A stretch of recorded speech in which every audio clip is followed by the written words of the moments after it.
The night was cold. The street was empty. Most people were already home, already warm, already safe. But not this boy. He was small, maybe 8 or 9 years old, with messy hair and an old gray jacket that was too big for his thin body. His shoes had holes in them. His hands were red from the cold air. He had no bag, no phone, no one walking beside him. He was completely alone. He walked slowly down the quiet street until he reached a small restaurant on the corner. The sign above the door said Marco's Kitchen in faded yellow letters. The lights inside were off. The chairs were turned upside down on the tables. The last customer had left more than an hour ago. The boy stopped in front of the restaurant. He looked up at the sign for a long moment, like he was reading something important, like those 2 words meant something only he understood. Then, without saying a word to anyone, he sat down on the pavement, pulled his knees close to his chest, rested his back against the cold wall, and closed his eyes. He was not waiting for the door to open. He was not begging. He was not crying. He simply stayed. Inside the restaurant, Marco was finishing the last of his cleaning. Marco was a big man with tired eyes and flour still on his hands from the evening's cooking. He was 53 years old and had been running this restaurant for 20 years. It was his whole life, his whole world. Every night, he cleaned, locked up, and walked home alone. That Monday night, as he turned off the kitchen light and picked up his keys, something made him glance out the front window.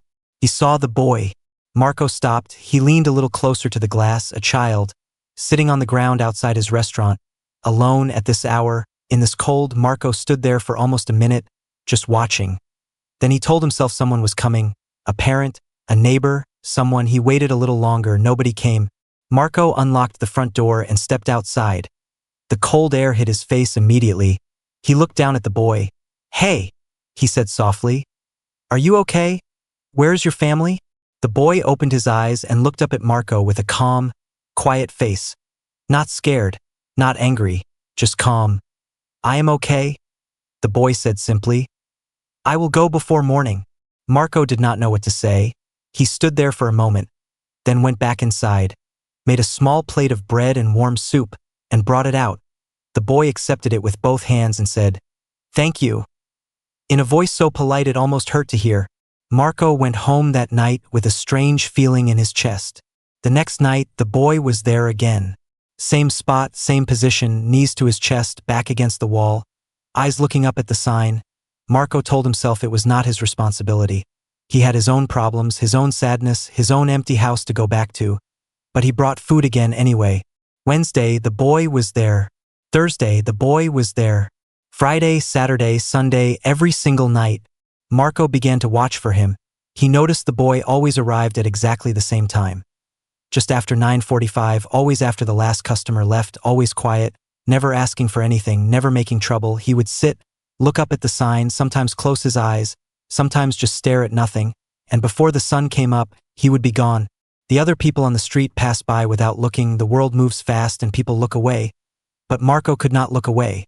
Something about this boy stayed with him all day while he cooked, while he served customers, while he wiped down tables, a question that would not leave him alone. Who is this child? Where does he come from? Why does he always come back to this exact spot? What is he looking for? By the end of the first week, Marco had a bigger question, one that sat heavy in his heart like a stone. What is this boy waiting for? He did not know yet that the answer would break him open completely. He did not know yet that this small, quiet boy had a secret that had been waiting in a folded piece of paper for a very long time, a secret that would change both of their lives forever. But that night, Marco just stood at his window in the dark, watching the boy sit alone under the yellow glow of the old sign, and felt something wake up inside his chest, something that had been sleeping for a long, long time. There is something about a quiet child that stays with you longer than a crying one. A crying child asks for help. A quiet child has already learned that asking does not work. That is the kind of quiet Eli had. It was not the quiet of a child who had nothing to say. It was the quiet of a child who had learned very early that the world was not always listening. His name was Eli. He was 9 years old, small for his age, with dark eyes that looked older than his face. His hair was always a little messy, not because he did not care, but because there was no one to remind him. His jacket was gray and too big, the sleeves coming down past his wrists. It had belonged to someone else once, someone bigger, someone who was no longer around. The shelter where Eli slept was 3 streets away from Marco's kitchen. It was a clean enough place, run by a tired but kind woman named Mrs. Ophelia. She had seen many children come through her doors, children with loud stories and loud pain. But Eli was different. Eli arrived one evening 3 months ago with nothing but a small plastic bag, a change of clothes, and that jacket. He gave his name, sat down where he was told, ate what was given to him, and said thank you. That was it. No tears, no questions, no explanation. Mrs. Ophelia tried to ask about his family. Eli would look at her with those calm, dark eyes and say, "It is just me now." And then he would look away, as if the conversation was finished. After a while, she stopped asking. The other children at the shelter were loud in the way that hurt children often are. They fought over small things, laughed too hard, cried without warning. Eli watched them from a distance. He was never mean, never rude. He would help younger children reach things on high shelves. He would quietly move out of the way when arguments started. But he never got close. He kept a small, invisible wall around himself, and nobody tried too hard to climb it. Every evening, Eli would eat dinner at the shelter, fold his blanket neatly on his bed, and then disappear. Mrs. Ophelia noticed it in the first week. She asked him where he went. He said, "Just for a walk." She told him to be back before the doors closed at midnight. He always was, always on time, always quiet, always alone. She told herself he was just processing things. Grief does strange things to children. Some scream, some go silent, some walk. She let him walk. What she did not know was where he walked to. What she did not know was that every single night, that small boy in the too big jacket walked 3 streets, turned left at the old bakery, crossed the empty road, and sat down in front of a restaurant he had been coming to since he was 3 years old. Not to eat, not to beg, just to sit, just to feel close to something he had lost. At school, when he went, his teacher, Miss Aaron, said Eli was one of the brightest children in the class. He understood things quickly, he read faster than the others, he did his work neatly and never caused trouble, but he sat at the back. He never raised his hand even when he knew the answer. It was as if he did not want to be noticed, as if staying invisible felt safer than being seen. Miss Aaron once kept him back after class and asked him gently if everything was all right. Eli looked at her for a moment, then nodded once and said, "Yes, miss, thank you for asking." So polite, so careful, so completely closed. She wrote a note in her register that day, Eli, intelligent, well-mannered, deeply withdrawn, possible loss or trauma, monitor closely. But the days moved on, other children needed attention, and Eli stayed quietly invisible at the back of the room. That is the thing about children like Eli, they do not demand your attention, they do not pull at your sleeve, they have already decided somewhere deep inside that they are not worth the trouble, so they make themselves small. They fold themselves up like a piece of paper and tuck themselves into corners where no one will notice them. But sometimes, just sometimes, the right person looks at the corner. And Marco was beginning to look. He did not know Eli's name yet. He did not know about Mrs. Ophelia or Miss Aaron or the plastic bag with one change of clothes. He did not know about the folded piece of paper sitting in that too big jacket pocket like a tiny, sleeping secret. All Marco knew was that every night, a small quiet boy came and sat outside his restaurant. And every night, that boy looked up at the sign with an expression that Marco could not quite read. It was not sadness exactly. It was not hope exactly. It was something in between. Something that looked, more than anything else, like memory. And memories, Marco knew, can be the heaviest things a person carries. Every town has a place that feels different from the others. Not because of the food, not because of the price, not because of the decoration on the walls, but because of the person standing behind the counter, the person who remembers your name, who asks how your mother is doing, who adds a little extra to your plate without you asking. Marco was that kind of person, and Marco's kitchen was that kind of place. But very few people knew what it cost him to be that way. Marco Delgado was 53 years old.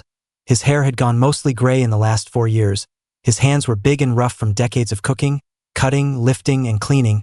He had a scar on his left thumb from a knife accident when he was 22. He wore the same style of apron every day. Dark blue, slightly faded, tied twice around the waist. He moved through his kitchen the way a man moves through a place he knows completely. Every corner, every shelf, every sound. He had built this restaurant from nothing. 20 years ago, Marco and his wife Elena had stood in this exact empty space with peeling walls and a broken floor and looked at each other and laughed. It seemed impossible. They had very little money, very little experience, and a very big dream. Elena had pulled out a notebook and said, "Okay, let us plan." That was Elena, always the one with the notebook, always the one with the plan. She named the restaurant, she chose the yellow sign. She designed the corner table by the window because she said every restaurant needed one special seat where a lonely person could sit and still feel like they were part of something. For 16 years, they built it together. Then 4 years ago, Elena got sick. It happened fast, the way these things sometimes do. 1 month she was standing beside Marco in the kitchen tasting soup and laughing at his jokes. 2 months later, she was in a hospital bed. 6 months after that, she was gone. Marco did not close the restaurant. He could not. The restaurant was the last place that still smelled like her. The kitchen still had her handwriting on the old recipe cards taped to the cupboard doors. The corner table still had the small scratch on the leg where she had once bumped it moving a chair. He could not close the door on all of that. So he stayed, he cooked, he served, he cleaned, he locked up. He went home to a silent house. He came back the next morning and did it all again. His 2 children, a son and a daughter, both lived in other cities now. They called on his birthday, they called it Christmas. They told him to take a holiday, to rest, to sell the restaurant and come live near them. Marco always said the same thing. I am fine, the restaurant needs me. What he meant was, the restaurant is the only thing that still makes me feel like myself. The customers loved him, that was true. They came back week after week, not just for the food but for Marco, for the way he came out of the kitchen to check if everything was all right, for the way he remembered that old Mr. Hassan liked his coffee with no sugar, for the way he always gave a little extra bread to the young students who came in looking hungry but ordered only the cheapest thing on the menu. He was generous with everyone except himself. At home, Marco ate simple food standing at the kitchen counter. He watched old football games he had already seen. He slept on his side of the bed and never moved to the middle. He kept Elena's reading glasses on the bedside table exactly where she had left them. He was a man living in the outline of a life that used to be full. He was kind, but he was closed. He was present, but he was lonely. He was feeding everyone around him while quietly going hungry himself. And then a small boy started sleeping outside his door. At first Marco told himself it was a coincidence. Then he told himself it was not his problem. Then he brought food and told himself that was enough. But the boy kept coming back and something inside Marco kept pulling him to the window every night to check. It was not just curiosity. It was recognition. Because Marco knew what it looked like when someone sat alone in the dark and stared at the one place that still felt like something. He did it himself every single night, just on the other side of the glass. 2 people on opposite sides of a window, both alone, both holding on to the same place for reasons they had not yet spoken out loud. Neither of them knew yet that those reasons were connected. Neither of them knew yet that what was about to unfold would not just change their lives. It would quietly, gently, put them back together. Her name was Sarah, Eli said again, softer this time, as if saying it out loud still cost him something. She used to bring me here on Sundays when I was little. I do not remember much. I was very small. But I remember the smell. It smelled like something good was always happening. It smelled like, he stopped, looked for the right word, then found it. Safety? Marco's hands tightened around the receipt, because he remembered Sarah. Not immediately, not all at once, but slowly, the way a face comes back to you from a dream, a quiet woman, always alone, always at the corner table by the window, the table Elena had specifically designed for lonely people. She ordered the soup every time, always the same, always with a small bread roll on the side. She ate slowly, looked out the window, and when she was done she always left a handwritten note on the napkin. Marco had kept some of those notes in a jar behind the counter because they were too kind to throw away. Thank you for making this place feel like somewhere I belong. He remembered now. And then one Sunday she simply did not come. And then another Sunday. And then Marco had stopped setting the corner table thinking of her. Because life moved and people disappeared and you told yourself they had just moved on. But Sarah had not moved on. Sarah had been getting sicker. Sarah had been sitting somewhere writing a letter on the back of an old receipt. Sarah had been trusting a stranger she had never properly met with the most important thing in her world, her son. Marco looked at the boy beside him. This small, quiet child who had been sleeping on cold pavement for 8 nights, not because he had nowhere to go but because he was honoring his mother's last instruction. Because he was doing exactly what she told him to do. Because even at 9 years old, even alone, even in the dark, he was still listening to her voice. The receipt trembled slightly in Marco's hands. He was a man who had not cried in 4 years. A man who had packed his grief into the back corners of himself and sealed it there with work and routine and busyness. A man who told himself every day that he was fine. but sitting on that cold pavement, holding a dead woman's handwriting, looking at her son's calm and trusting face. Marco felt the back corners of himself begin to come open, slowly, quietly, all at once. He pressed his lips together hard. He breathed in through his nose. He looked up at the faded yellow sign that Elena had chosen all those years ago, and he thought about how strange and how beautiful and how completely heartbreaking it is that kindness travels further than we ever know. Sarah had felt safe here once, so she had sent her son here, and her son had come, faithfully, every single night and waited, not for food, not for shelter, for exactly this moment, for someone to finally read the paper and understand. There is a moment in every person's life when they have to make a choice. Not a big, loud, dramatic choice, not the kind of choice that comes with warning signs and loud music, but a quiet choice, a small choice, the kind that happens in a single second when you are standing at a window in the dark, looking at a child sitting alone on cold pavement, and you ask yourself one simple question: do I look away, or do I finally walk outside? Marco had been looking away for 8 days. Tonight, he could not do it anymore. It started the same way it always did. Eli arrived at exactly 9:45. Marco had started noticing the time without meaning to. His eyes would go to the clock above the kitchen door, then to the front window, then back to the clock, and at 9:45 every single night, that small figure would appear at the end of the street, walking slowly, head slightly down, hands in the pockets of that too-big jacket. Marco watched him settle into his usual spot, back against the wall, knees pulled up, eyes lifted to the sign. The street was empty around him. A cold wind moved through and the boy pulled his jacket tighter. He did not complain. He did not shiver dramatically. He just adjusted and stayed still, like a small tree bending in the wind and then straightening again. Something about that image, that tiny, quiet stubbornness, hit Marco somewhere deep. He put down his cleaning cloth. He picked up his keys, and then he put his keys back down. He stood in the middle of his empty restaurant for a long moment, talking to himself without words. Then he did something he had not planned to do. He pulled out a chair from the nearest table, sat down facing the window, and just watched the boy for a while, really watched, not from the corner of his eye, not with one hand still on the mop, but fully, completely, with all of his attention. What he saw made his chest feel tight. The boy was not sad, exactly, he was not desperate, he was not performing pain for anyone because there was no one watching, or so he thought. He was simply present, sitting in front of that restaurant the way you sit in front of something that matters to you, the way you sit beside a grave, or under a tree you used to climb as a child, or in a chair that belonged to someone you loved, with quiet, steady, painful devotion. Marco stood up, walked to the door, and stepped outside. The cold air was sharp.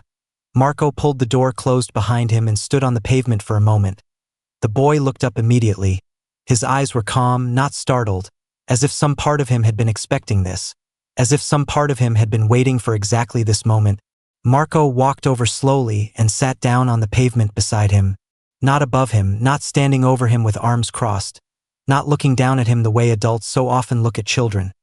He sat down on the cold ground, right beside him, like an equal, like a neighbor, like a person who had nowhere better to be. For a moment neither of them spoke. The yellow sign hummed softly above them. A distant car passed at the end of the street. The cold settled around them both like a blanket made of silence. Then Marco spoke, quietly, carefully. The way you speak when you do not want to frighten something small and fragile. You come here every night, he said. It was not really a question. Eli nodded once. Are you waiting for something? Marco asked. Eli thought about this for a moment. He looked up at the sign, then back at Marco. No, he said softly. I am not waiting, I just like being here. Marco nodded slowly. Why here? He asked. Why this place? And then Eli said the words that would start everything, the words that would pull Marco's whole world sideways. He said them simply, quietly, without drama. The way children say the truest things, as if they do not yet know how much weight those words carry. My mom used to bring me here, Eli said, looking up at the sign with those old, calm eyes. She said this place smelled like home. Marco did not move. He did not speak. He just sat there on the cold pavement beside this small, quiet boy and felt something shift inside him. Something that had been locked for long years. Something that had been waiting behind a door he had been too afraid to open. He looked at the boy's face, really looked, And for the first time he noticed something he had missed all those nights watching from behind the glass. This child was not just passing time. This child was not just looking for warmth. This child was holding on to the only piece of his mother he had left. A smell, a memory, a sign with faded yellow letters on a cold street corner. Marco swallowed hard. What was her name? He asked, his voice barely above a whisper. Eli reached slowly into his jacket pocket. His small fingers closed around something inside. Something he had clearly held many times before. He did not take it out yet. There are things in this world that look small but carry everything. A pressed flower inside an old book, a voicemail you never delete, a photograph face down in a drawer because you cannot bear to look at it but cannot bear to throw it away either, and sometimes a folded piece of paper in the pocket of a too-big jacket, worn soft at the edges from being opened and closed 1,000 times. That piece of paper was the whole story. Marco just did not know it yet. Eli's hand was still inside his pocket. He was not rushing, he never rushed. That was one of the first things Marco had noticed about him. Most children move quickly, talk quickly, feel quickly. Eli moved like someone who had learned that some moments deserve to be handled carefully. Like someone who had been taught, without words, that certain things are fragile. Marco did not push him. He sat quietly on the cold pavement and waited. The yellow sign above them hummed its familiar hum. Somewhere down the street a shutter rattled in the wind. The night held its breath. Then Eli slowly pulled his hand out of his pocket. In his small fingers was a piece of paper folded into a neat square. It was not white anymore. It had gone the color of old cream, soft and worn. The edges were feathered from use. One corner had a tiny tear that had been carefully pressed flat, as if someone had noticed it and tried to stop it getting worse. Eli held it in both hands for a moment, looking down at it. Then he held it out to Marco. Marco took it the way you take something you sense is important, with both hands, slowly. He could already feel, just from the weight of it, that this was not just paper, this was carried weight, this was a child's most precious thing. He unfolded it carefully. It was a receipt from Marco's kitchen. The date at the top said 6 years ago. Marco stared at those numbers for a moment. 6 years ago, Elena was still alive. The restaurant was full of her laughter, her handwriting, her presence. 6 years ago, everything was different. The receipt was for 2 bowls of soup, 1 apple juice, 1 coffee. The total was small, the kind of meal a young mother orders when she is watching her budget but still wants her child to have something warm and good. Marco turned it over. On the back, in small, neat handwriting. A woman's handwriting, careful and deliberate. The handwriting of someone who chose her words slowly. Were 3 lines. He read them once. Then he read them again. Then he sat very still and read them a 3rd time. Eli, this is the place where I first felt safe. If you are ever lost, come here. Someone kind will find you. The world did not make a sound.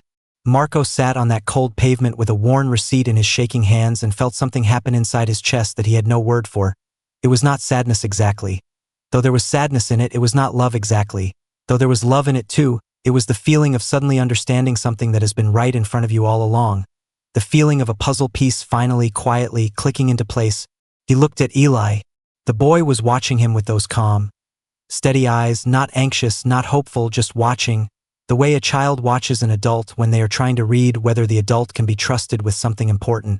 Marco's throat was tight. He had to clear it before he could speak. She wrote this for you, he said softly.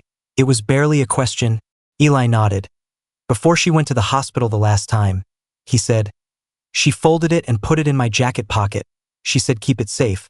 She said if anything happened, if I ever had nowhere to go, I should come here. He paused, then added quietly. She said the man who runs this place has a kind face. Marco closed his eyes for just a second. A kind face. Elena used to say the same thing. She used to tease him about it. You have the kind of face that makes strangers tell you their problems, Marco. You cannot help it. He had not thought about that in years. Some truths do not arrive loudly. They do not knock on your door or announce themselves with drama. They arrive quietly, like the first light of morning, so soft and slow that by the time you fully see it, it has already changed everything around you.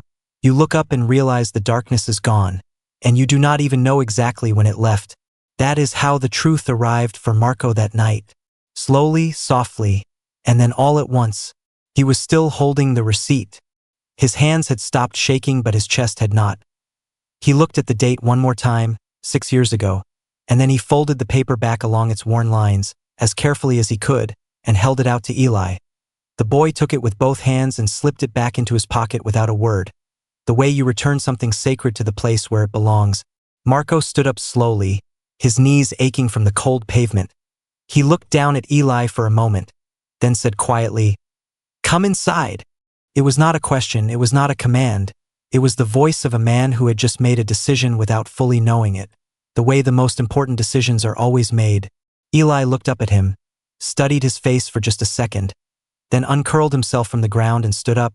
He was so small, standing beside Marco he looked even smaller, like a single candle beside a lamp post. But he stood straight, shoulders back, chin level, the quiet dignity of a child who has learned to carry himself because no one else was there to carry him. They went inside together. Marco turned on the light above the corner table, Elena's table, the one by the window. He pulled out the chair and Eli sat down without being told. As naturally as if he had sat there 100 times before, maybe in some version of his earliest memories, he had. Marco went to the kitchen. He did not ask Eli what he wanted. He already knew. He made the soup, the same soup that had been on the menu for 20 years, the same soup Sarah used to order every Sunday, a simple recipe, tomato and vegetable, slow cooked, the kind that fills a room with a smell that makes everything feel, even briefly, all right. While the soup heated, Marco walked to the small shelf behind the counter where he kept things he could not throw away. He moved aside an old coffee tin and reached to the back. His fingers found a small glass jar. He brought it to the light. Inside the jar were folded napkins. He had not opened this jar in over a year. He opened it now, carefully, and spread the napkins on the counter one by one. There were 11 of them, each one with a few handwritten lines, different customers over the years who had left him notes too kind to discard. He read through them slowly until he found what he was looking for. Third from the bottom. The handwriting was small and neat. The same handwriting he had just seen on the back of the receipt. The same careful, deliberate hand of a woman who chose her words slowly. "I came here today feeling invisible. I am leaving feeling seen. Thank you for that. It means more than you know." No name, just those 3 sentences and a small drawing in the corner. A tiny sun with uneven rays, the kind a child draws. Marco stared at that little sun for a long time. He thought about Sarah sitting at the corner table, quietly eating her soup, looking out the window, feeling, in this small, ordinary place, something that the rest of her life was perhaps not giving her: safety, warmth, the simple comfort of being somewhere that did not ask anything of her. He thought about how she had come back Sunday after Sunday, not because the food was extraordinary, not because anyone had made her a grand gesture, but simply because this place had made her feel like she was allowed to exist. And he thought about how, in the end, when she had nothing left to give and nowhere left to turn, the only thing she could offer her son was the memory of that feeling. Come here, someone kind will find you. She had trusted that kindness was real. She had trusted it enough to stake her son's future on it. She had held on to that belief even when everything else was falling away. Marco poured the soup into a bowl, added a bread roll on the side, exactly as Sarah used to order it, and carried it to the corner table. He set it down in front of Eli and then sat across from him. Eli looked at the bowl, then up at Marco. "It smells the same," Eli said quietly, and there was something in his voice, not quite a smile, not quite a cry, something in between. The sound of a memory meeting the present and recognizing itself. "It has always been the same recipe," Marco said. "Your mother used to order this every Sunday." Eli's spoon stopped halfway to his mouth. He looked up slowly. "You remember her?" he said, and his voice was so careful, so fragile. Like a question he had been wanting to ask for a very long time but had been afraid the answer would be no. "I remember her," Marco said, and he meant it with everything he had. Eli looked back down at his soup. He took a slow breath and then, for the first time since Marco had known him, the boy's composure shifted, just slightly, just enough. The straight shoulders dropped a little, the careful chin trembled once. He pressed his lips together the way Marco had pressed his own lips together outside on the pavement, fighting the same fight. But this time Marco did not look away. He reached across the table and placed his big rough hand over Eli's small one. Gently, the way you place a hand on something you want to protect. He did not say anything. Sometimes there are no words. Sometimes a hand is the whole sentence. They sat like that for a while, the big man and the small boy, at the corner table by the window, in the warm light, with the soup going slowly cold between them because neither of them was thinking about soup anymore. Outside, the street was empty and dark. Inside, something that had been broken for a long time was beginning, very quietly, to remember its shape. Marco thought about Elena. He thought about how she had chosen this table, this exact spot, for lonely people. He thought about how she had said every restaurant needs one place where a person can sit and still feel like they are part of something. He looked at Eli's small hand under his own. He thought Elena would have known exactly what to do, she always did, and then he thought maybe she still does, maybe she had been doing it all along, drawing the right people to the right table, in the only way she still could.